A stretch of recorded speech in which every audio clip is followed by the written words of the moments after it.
Assalamualaikum teman-teman Rinjani. Gimana kabarnya teman-teman? Mudah-mudahan selalu dalam keadaan sehat ya.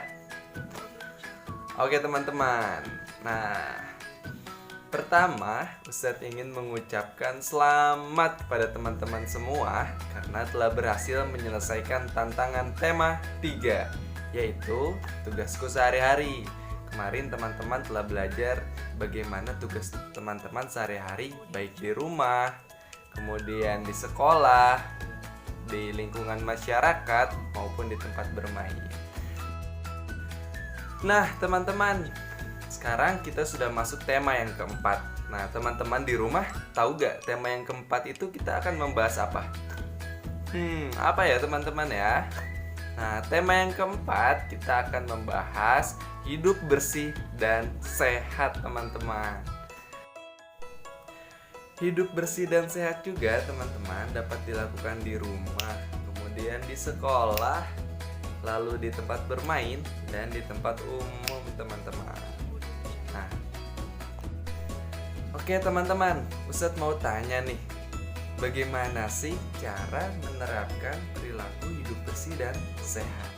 Teman-teman di rumah ada yang tahu? Mungkin teman-teman di rumah juga sudah tahu ya. Pertama teman-teman, cara menerapkan perilaku hidup bersih dan sehat tentunya harus dimulai dari diri kita sendiri dulu. Kita jaga kebersihan badan dengan cara mandi yang bersih. Mandinya nggak hanya jebar-jebur saja, tapi juga harus dengan sabun, kemudian teman-teman gosok gigi, kemudian memakai sampo dan lain sebagainya, sehingga badan kita itu menjadi bersih, sehat, dan wangi tentunya teman-teman. Selain dengan mandi yang bersih, kemudian teman-teman juga dapat menjaga kesehatan badan dengan cara berolahraga. Nah, berolahraganya ini banyak contohnya teman-teman, seperti lari pagi, kemudian teman-teman dapat bersepeda, kemudian teman-teman dapat lompat tali, ataupun jenis kegiatan olahraga lainnya yang tentunya bagus sekali untuk kesehatan. Dan juga teman-teman di rumah harus makan makanan yang sehat dan bergizi teman-teman. Selain kita harus menjaga kesehatan badan teman-teman, kita juga harus menjaga lingkungan kita agar tetap bersih dan nyaman tentunya teman-teman. Ketika lingkungan bersih dan nyaman, maka teman-teman pun akan merasa bahagia tinggal di tempat tersebut. Tapi sebaliknya teman-teman, ketika di lingkungan tersebut tempatnya kotor, banyak sampah di mana-mana, tentunya kita tinggal di sana pun menjadi tidak nyaman. Dan nantinya juga akan menimbulkan berbagai penyakit teman-teman. Nanti bisa ada nyamuk, kemudian kuman, dan lain sebagainya. Maka dari itu teman-teman di rumah harus menjaga kesehatan dan kebersihan lingkungan.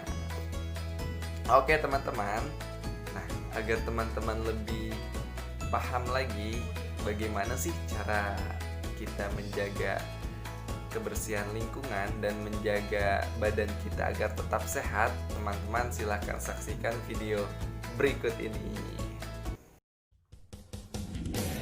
Halo teman-teman semuanya, apa kabarnya hari ini? Pada kesempatan kali ini kita akan mempelajari tentang lingkungan sehat dan tidak sehat.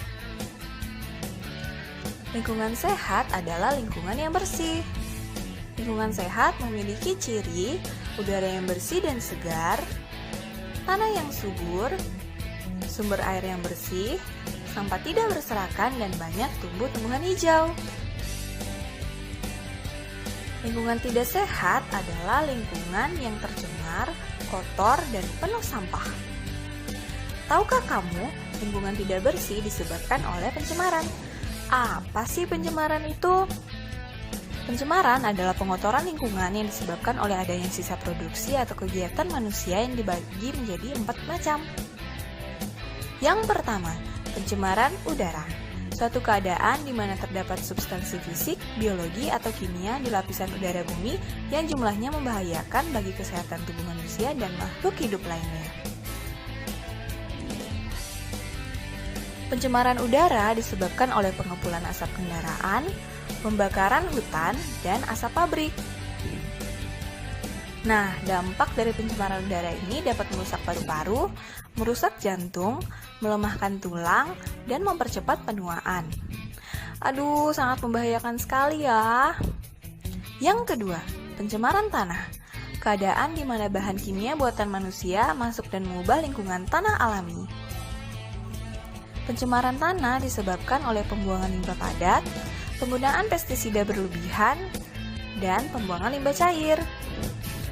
Nah, ini adalah contoh pencemaran tanah yang sangat buruk.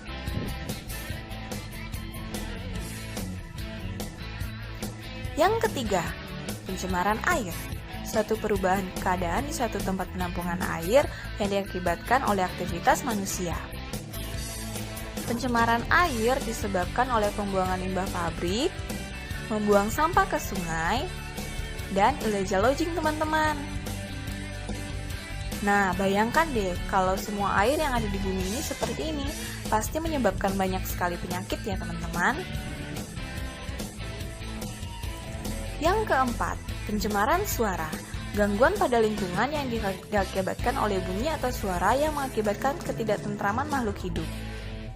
Pencemaran suara disebabkan oleh suara bising dari pesawat terbang, suara bising dari kendaraan, dan suara bising dari sumber bunyi lainnya.